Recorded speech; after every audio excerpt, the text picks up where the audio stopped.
അത് ജിസ് നന്നായിട്ട് നല്ല പാട്ടും. അതെ അതെ അതെ പാട്ടും അത് എക്സ്പെക്ട് ചെയ്തില്ലല്ലോ നമ്മൾ. ആദ്യം പാടി അത് നമ്മൾ കുഴപ്പമില്ല, ആദ്യം പാടാൻ സാധ്യതയുള്ള ഒരു പാട്ടാണ്. പക്ഷെ ഇത് പാടുമെന്നുള്ള ഞാൻ എക്സ്പെക്ട് ചെയ്യുന്നില്ല. അപ്പൊ ഞാൻ പെട്ടു. അപ്പൊ ഞാൻ അതാ പറഞ്ഞ നിങ്ങള് പിന്നെ വിരഹവും മറ്റേ ബ്രേക്കപ്പ് ഒക്കെ സംസാരിച്ചിട്ടാകുമ്പോ അതിന്റെ ഓളത്തിൽ ഇങ്ങനെ ഇൻഫ്ലുവൻസ്ഡ് ആയത്. ജിസേട്ടനെ വെച്ചിട്ട് ഒരു എന്തെങ്കിലും ഒരു എഫക്ട് തുടങ്ങാം. അങ്ങോട്ടല്ലേ നിങ്ങൾ പറയുന്ന പോലെ. ജിസേട്ടനാ ഓക്കെ അണ്ണാ ഫോൺ എടുക്ക്. ആരും വിളിപ്പിക്കില്ല. ഞാനിത് എന്താ ഇങ്ങനെ ചെയ്യാന്ന് വെച്ചാല് തിയേറ്റർ ഷോ നിങ്ങൾ കണ്ടിട്ടുള്ളതാ, നമുക്ക് അറിയാം. അതിൽ പലരും നമ്മളോട് പറഞ്ഞിട്ടുള്ള ചില കൺസേൺ, ചില ചോദ്യങ്ങൾ, ഡൗട്ട്, ക്യൂരിയസ് ആയിട്ടുള്ള ഡൗട്ട്, അതിനെ പൊളിച്ച് എഴുതാൻ പറ്റിക്കും ചിലപ്പോൾ. So we do that thing with a book. ഓർമ്മയുണ്ടോ സ്റ്റേജിൽ കുറച്ച്? പക്ഷെ നമുക്കൊരു ട്രാവൽ ചെയ്യുമ്പോഴായാലും ക്യാരി ചെയ്യാനുള്ള ഒരു ബുക്ക്, നമുക്ക് ഒരു TV ഷോ ആകുമ്പോൾ നമുക്ക് ലൈബ്രറി ഉണ്ടാക്കി വെക്കാം. പക്ഷെ ആൾക്കാർ ഉണ്ടാക്കി തരും. യാത്ര ചെയ്യുമ്പോൾ നമുക്കത് പറ്റില്ല. അതുകൊണ്ട് നമുക്കൊരു 5-6 ലിമിറ്റ് ചെയ്ത് പുസ്തകങ്ങളൊക്കെ. Why would it be? Okay, എന്റെ തോട്ട് ഇതാണ്. ഏറ്റവും കൂടുതൽ വാക്കുകളുടെ സമാഹാരം അല്ലെങ്കിൽ ആശയങ്ങളുടെ സമാഹാരം ഉള്ളത് എവിടെയാണ്? ഇന്റർനെറ്റിലുള്ളോ? ആധികാരികമായിട്ട് നമ്മൾ എടുക്കുന്നത് ഡിക്ഷണറി അല്ലേ? ഡിക്ഷണറി കയ്യിലുണ്ട് അല്ലേ? ആധികാരിക അതിന് ലിമിറ്റേഷൻ ഉണ്ട്. പേജസ് ഓക്സ്ഫോർഡിന്റെ 24 പോലെ നമ്മളെ go to Wikipedia please. Okay, നമ്മൾ ഈ ചെയ്യാൻ പോകുന്നത് എന്താണെന്ന് ഒരു ധാരണയില്ല. എനിക്ക് ഒരു ധാരണ. പോയി വിക്കിപീഡിയ പോയി കിട്ടിയോ? കേട്ടി. I want you to think of a word. And there are billions of it. അല്ലേ? നമ്മൾ പറഞ്ഞ ഓഫ്സെറ്റിൽ ഉള്ളതിനേക്കാൾ ഇതിലായിരിക്കും ഉള്ളതെന്നുള്ളതുകൊണ്ടാണ്. I want you to think of something. Something or someone. Something like a word. Object, a word, anything. Okay. Word could be ideal. Anything. Think of a word. A word, just a random word. Random word. Okay. Again, ഒരു second. ഈ മൊമെന്റിൽ നമ്മൾ ചെയ്യാൻ പോകുന്ന എന്താ നിങ്ങൾക്ക് യാതൊരു ധാരണയില്ല. നമ്മൾ ഇത്രയും അടുത്ത ആളുകളായതുകൊണ്ട് ആളുകൾക്ക് അങ്ങനെ ഒരു നോഷൻ ഉണ്ടാവും. അതുകൊണ്ടാണ് ഇത് ചോദിക്കുന്നത്. Whatever comes to your mind. ഇത് ഇപ്പൊ ഈ മൊമെന്റിന് മുമ്പ് നിങ്ങൾ ആലോചിച്ചതല്ല. നിങ്ങളെ ഒരു മനസ്സിന് കൈൻഡ്നെസ്, ലവ്, ഹോം, ഫാമിലി ഇതൊക്കെയാണ് വരാൻ സാധ്യത. അപ്പൊ അതുകൊണ്ട് change your idea, make it complicated. Search ചെയ്തോളൂ. ആയിട്ടില്ല? കഴിയുമ്പോ എന്നോട് പറയണേ. സെർച്ച് ചെയ്തോട്ടെ. Can I search? Yes, sure. Yeah. Now, there are like 6 billion words and I don't know, 3 billion articles ഒക്കെ ഉണ്ടെന്നാണ് പറയുന്നത്. അല്ലെങ്കിൽ ഏറ്റവും കൂടുതൽ ആർട്ടിക്കിൾ ഉള്ള ഒഫീഷ്യലി ഉള്ള ആധികാരികമായിട്ടുള്ള സ്ഥലമാണത് അല്ലേ? ക്യാമറ പോലും അത് റെക്കോർഡ് ചെയ്യണ്ട. കാരണം I want to make sure it's private and only നിങ്ങൾക്ക് മാത്രമേ അത് അറിയുള്ളൂ എന്നുള്ളത്. ആ ആർട്ടിക്കിളിൽ ഏതെങ്കിലും ഒരു വേർഡ് വിചാരിച്ചോളൂ. ഇഷ്ടമുള്ള വേർഡാണ്. Make sure it's a long word ആണ്. ഈ സൗഹൃദം വിചാരിച്ചോളരുത്. സ്ക്രോൾ ഡൗൺ, ഏതെങ്കിലും ഒരു വേർഡ്, ഒരു വലിയ വേർഡ് വിചാരിച്ചോ. കിട്ടിയോ? Close everything. I am not going to touch your phone. അങ്ങനെ ഒന്നുമില്ല. എനിക്ക് ഇതിനേക്കാളും ഫെയർ ആക്കാൻ ഇത് അറിയില്ല. ക്ലോസ് ചെയ്തോ. വേർഡ് ഓർമ്മിക്കണം. പുസ്തകം ഉണ്ടാകുമ്പോ അതിൽ ലിമിറ്റേഷൻ ഉണ്ടെന്നാണ് അല്ലേ? Not gonna ask you to write it down or something. ഒന്നുമില്ല. എനിക്കിതിന്റെ ഏറ്റവും പ്യൂറസ്റ്റ് ആയിട്ടുള്ള പ്രസന്റേഷൻ ഐഡിയ കിട്ടണമായിരുന്നു. അതുകൊണ്ടാണ് ഇങ്ങനെ ചെയ്യാൻ നോക്കുന്നത്. സോ ഫാർ ഫെയർ അല്ലേ? Is your phone?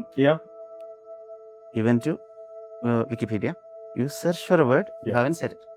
എന്നിട്ട് within that article നിങ്ങൾ വേറൊരു വാക്കോ, അപ്പൊ 2 വാക്കുകളുണ്ട്. What I want you to do, look at me. Put that into ഒരു കോണ്ടെക്സ്റ്റിലേക്ക് അത് പുട്ട് ചെയ്യുക. ഒരു അക്ഷരം പോലും എന്നോട് ഒന്ന് പറയരുത്. ഒരു കോണ്ടെക്സ്റ്റിൽ ഇടാ. കിട്ടും. ഓക്കെ, നിങ്ങളുടെ മനസ്സിൽ ഇപ്പൊ പോകുന്നത് നിങ്ങളുടെ സ്വഭാവത്തോടോ അല്ലെങ്കിൽ നിങ്ങളുടെ ഒരു ആദർശങ്ങളോടും ചേർന്ന് പോകുന്ന ഒരു കാര്യമാണ്. You don't have to answer.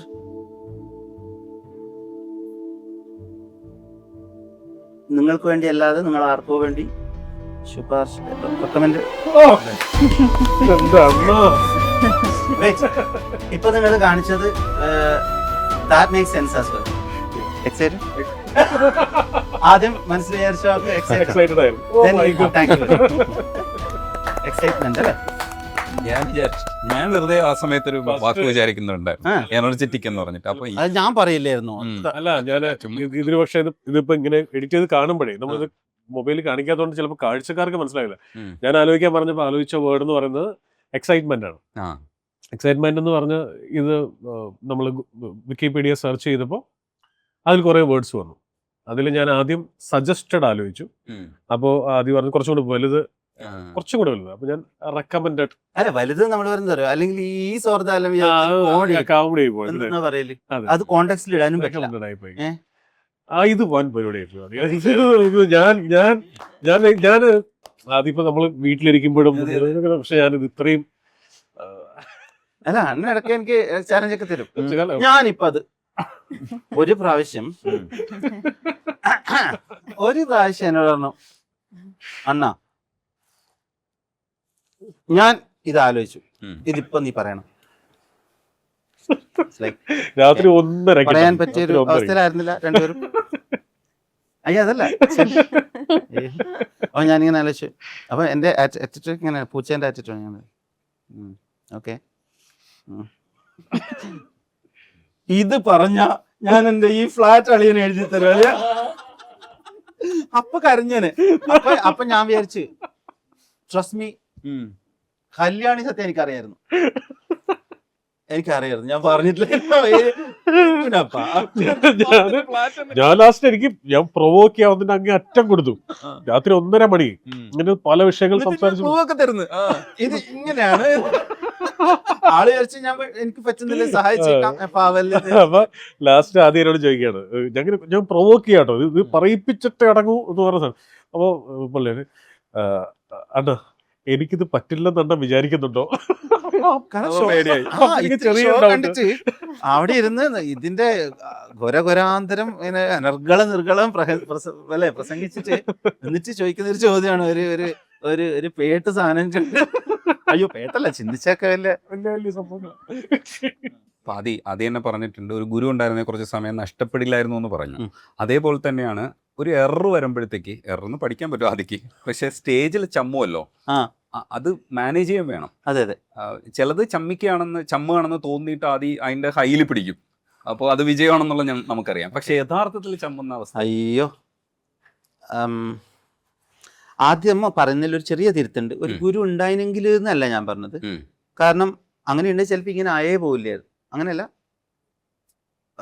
ഇത് ഒരു തരം ആയിത്തീരില്ല എന്ന് പറയില്ലേ, ഒരു അലച്ചിലെല്ലാം ഇതിൽ ഇമ്പോർട്ടൻ്റ് ആയിരുന്നു. ഞാൻ പറഞ്ഞത് കുറച്ച് പറഞ്ഞുതരാൻ കറക്റ്റായിട്ട് ചില ഗൈഡൻസ് ഉണ്ടല്ലോ. ഇന്നത് വായിക്കൂ, അല്ലെങ്കിൽ ഇത് നമ്മളിതെല്ലാം ഭയങ്കര എക്സ്പെൻസീവ് ലെസൺ ആയിപ്പോയി. എല്ലാം തെറ്റുകളെന്ന് തന്നെയാണ് പഠിച്ചത്. കുറേ നമ്മളിപ്പോൾ ഇരുന്ന പറയൽ ഒരു 20 പുസ്തകം വായിച്ചാൽ ഒന്നായിരിക്കും വാല്യുബിൾ ആയിട്ട് അല്ലേ. അതുകൊണ്ട് വായിച്ചാലും മോശം എന്നല്ല, പക്ഷെ അങ്ങനെ കറക്റ്റ് ചില കാര്യങ്ങൾ ലൈഫിൽ ഇത് വേണ്ട, ഇത് ഇങ്ങനെ അപ്രോച്ച് ചെയ്താൽ നന്നായിരിക്കും. കാരണം 5-6 മാസമൊക്കെ എറർ പലതും പോയിട്ട് തന്നെയാണ് പഠിക്കുന്നത്. പിന്നെ നമ്മൾ റൈറ്റ് കണ്ടുപിടിക്കും. അപ്പം കുറേ അപ്പോൾ എനിക്ക് തോന്നുന്നു എൻ്റെ ലൈഫിൽ വലിയൊരു സമയം ലാഭിക്കായിരുന്നു പറഞ്ഞാൽ കൂടുതൽ പഠിക്കാനുള്ള സമയം അതിൽ കിട്ടുമായിരുന്നു എന്നുള്ളതാണ്. ആ രീതിയിൽ പറഞ്ഞതാണ്. എററിനെ പറ്റി എന്നാ അറിയേണ്ടത്? അങ്ങനെ സംഭവിക്കുമ്പോൾ എങ്ങനെ മാനേജ് ചെയ്തു? അങ്ങനെ പറ്റിയ മേജർ എറർ ഏതെങ്കിലും ഉണ്ടോ വലിയ സ്റ്റേജിൽ? അല്ല, സ്റ്റേജിൽ ഇത് കണ്ടമാനുണ്ട്, അത് എപ്പോഴും സംഭവിക്കും. പക്ഷെ നമ്മളത് ഇങ്ങനെ അങ്ങനെ 4 കാലിൽ വീഴുന്ന പോലെ എല്ലാം ആവും അല്ലേ. അങ്ങനെയാണ് you have to be in control of the situation. പക്ഷേ ഒരു ഇൻട്രസ്റ്റിംഗ് സ്റ്റോറി പോലെയുള്ളൊരു പറയാം. അതാണെങ്കിൽ ഞാൻ നിരപരാധിയാണ്.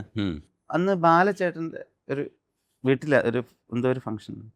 അപ്പോൾ അത് ഇതുപോലെ കുറച്ച് സെലിബ്രിറ്റി ഫ്രണ്ട്സ് എല്ലാം ഉണ്ട്. അപ്പോൾ ഞാനൊരു ആൾക്ക് കാട്ടിക്ക് ഭയങ്കര ഇഷ്ടമാണ്. ഞാൻ ആ വീട്ടിലെത്തിയോട്ട് ഞാൻ ഇങ്ങനെ മൊത്തം നോക്കാം, അവിടെ അക്വേറിയം അത് ഇതെല്ലാം ഉണ്ട്, നല്ല കുറേ മൊമെൻ്റ്. അപ്പം ഞാൻ മനസ്സിൽ വിചാരിച്ചൊരു എഫക്റ്റ് എന്താ വെച്ചാൽ, നമ്മളൊരു കാർഡ് എടുക്കും, എന്നിട്ട് ആ കാർഡ് അതിനകത്തിച്ചിട്ട് ഷഫിൾ ചെയ്യും. ഓക്കെ, ഇത് ഞാൻ അത് മേടിച്ചിട്ട് ചരാന്ന് തന്നെ കാണിക്കും. അപ്പോൾ അതല്ല, നിങ്ങൾ നേരത്തെ ഹൈ ഉണ്ടാക്കുന്ന പരിപാടിയാണ്. അപ്പോൾ ആ കാർഡല്ല. അപ്പോൾ അയ്യോ ഇതാവില്ലേ. അപ്പം ഞാൻ സങ്കടമായിട്ട് അത് അതിൽ വെച്ചിട്ട് ഞാൻ ഇത് മൊത്തം ഇങ്ങനെ എറിയെന്ന് വെച്ചാൽ ഇങ്ങനെ സ്പ്രിങ് ചെയ്യും. ഇത് അക്വേറിയം ഇങ്ങനെ സ്പ്രിങ് ചെയ്യണം. അപ്പോൾ ഇതെല്ലാം ഇങ്ങനെ അവിടെ ഗ്ലാസ്സിൽ തട്ടിയിട്ട് താഴെ വീഴില്ലേ. അപ്പോൾ ഒരു കാർഡ് മാത്രം അതിന് ഒട്ടിയിട്ടുണ്ടാവും. ഒട്ടിയിട്ട് എടുക്കാൻ പോകുമ്പോൾ ഇതന്നെ അപ്പുറത്താണ് വേണ്ടത്. ഇതിൻ്റെ ഉള്ളിൽ അക്വേറിയത്തിൻ്റെ ഉള്ളിൽ വെള്ളമെല്ലാം ഉണ്ട്, അതിൻ്റെ ഉള്ളിൽ ഇങ്ങോട്ട് ഒട്ടിയിട്ടായിരിക്കും ഉണ്ടാവുക. ഇതാണ് എഫക്റ്റ്. അപ്പം ഞാൻ ഈ ഒരു മൊമെൻറ്റിന് വേണ്ടിയിട്ട് ഞാൻ ഇങ്ങനെ വേറെ 1-2 എഫക്റ്റ് എല്ലാം ചെയ്തിന്. പക്ഷേ അതിൻ്റെ ഇടയിൽ ഭക്ഷണം കേക്ക് കഴിക്കുന്നുണ്ട്. പക്ഷേ ഈ മൊമെൻറ്റിന് വേണ്ടി ഞാൻ ഇങ്ങനെ ബിൽഡ് ചെയ്തിരിക്കുക കേട്ടോ. കറക്റ്റ് സമയം വന്നു, ഞാൻ എഫക്റ്റ് കാണിക്കാൻ പോവാണ്.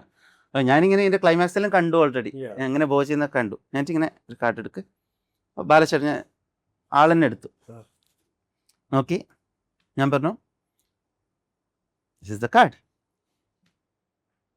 ആളിങ്ങനെ നോക്കിയിട്ട് എൻ്റെ അടുത്ത് ഒരു വല്ലാതൊരു എക്സ്പ്രഷൻ വന്നു. അപ്പ ഞാനേ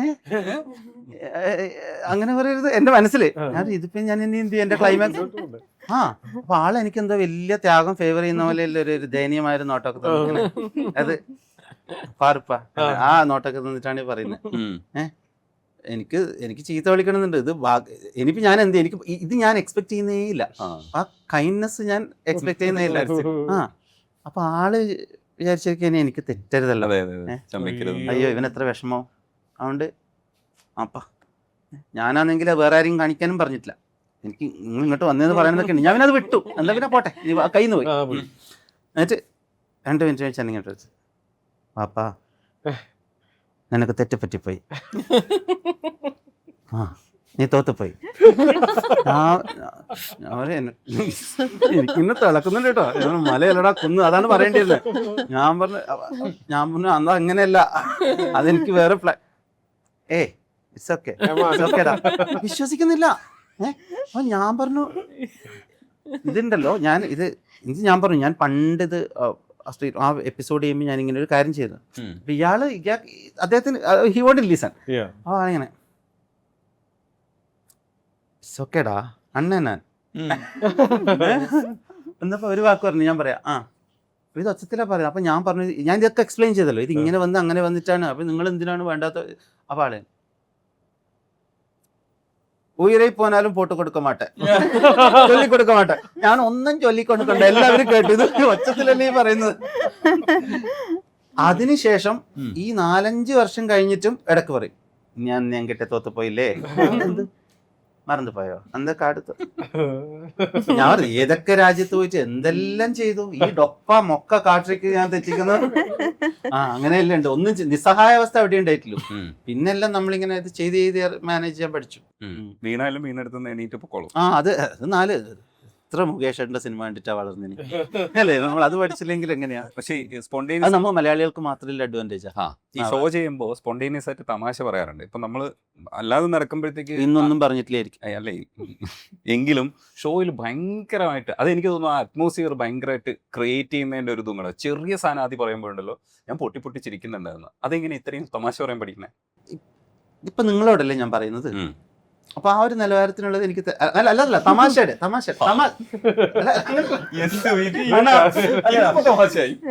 അതാണ് ഇത്.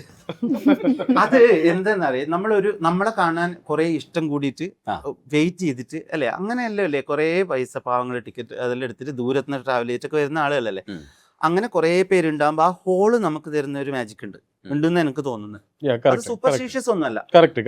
നമ്മൾ വെറുതെ വന്നിട്ട് നിന്നാലും അവര് എണീച്ചെന്ന് കഴിക്കാൻ തുടങ്ങുന്ന പറയുമ്പോൾ നമുക്കൊരു വി ഫീൽ റെസ്പോൺസിബിൾ. ഞാൻ അത്ര ആത്മാർത്ഥമായിട്ട് അതിൽ ഓരോ മൊമെന്റും കള്ളം അപ്പാർട്ട് എൻ്റെ ആർട്ടിൽ അത് പറയണം. പക്ഷെ എന്നാലും നമ്മൾ അതിൽ മാക്സിമം ഓണസ്റ്റായി ഞാൻ അവസാനം അവരുടെ കൂടെ സ്പെൻഡ് ചെയ്യുന്ന നമ്മൾ ഏറ്റവും ലാസ്റ്റ് മറ്റേ തൂക്കുന്ന ചേച്ചിയോട് വിവരിച്ച് നമ്മൾ അവരായിരിക്കും അവസാനം പോവുക. അതുവരെ നമ്മളെല്ലാവരും സംസാരിച്ചിട്ട് അതാ പറഞ്ഞ അതൊക്കെയാണ് എൻ്റെ കിക്ക്. അത്ര ആത്മാർത്ഥമായിട്ട് ഇടപെടുന്ന ഒരു സ്ഥലമല്ലേ. ചിലപ്പോൾ അത്രയും ഇഷ്ടം കൊണ്ട് നമ്മൾ പറയുന്ന ചെറിയ കാര്യങ്ങൾ അവർക്ക് ആസ്വദിക്കാൻ തോന്നുന്നുണ്ട്. അവർക്ക് ഒരു ഡിഫൻസ് ആയിട്ടൊരു സാധനം ഉണ്ടാവില്ലായിരിക്കും. പിന്നെ ഷോ അല്ലേ, ഞാൻ നേരത്തെ പറഞ്ഞ പോലെ ഞാൻ അത്ര എൻജോയ് ചെയ്ത് ചെയ്യുന്നല്ലേ. ഇതിന്റെ ഒടുവിലല്ലേ അളിയ ക്യൂ പറഞ്ഞല്ലേ എനിക്കറിയായിരുന്നു പുള്ളി പറയുമെന്ന്. എന്തായാലും ഞാൻ ആലോചിക്കുകയാണ് ക്യൂ അല്ലാണ്ട് ഞാൻ വേറെ എന്തെങ്കിലും പറഞ്ഞിരുന്നെങ്കിലും ഒന്ന്. ഷോ എന്താളിയത്, എന്ത് sort of super natural power അത്. വൻ പരിപാടിയാണ്.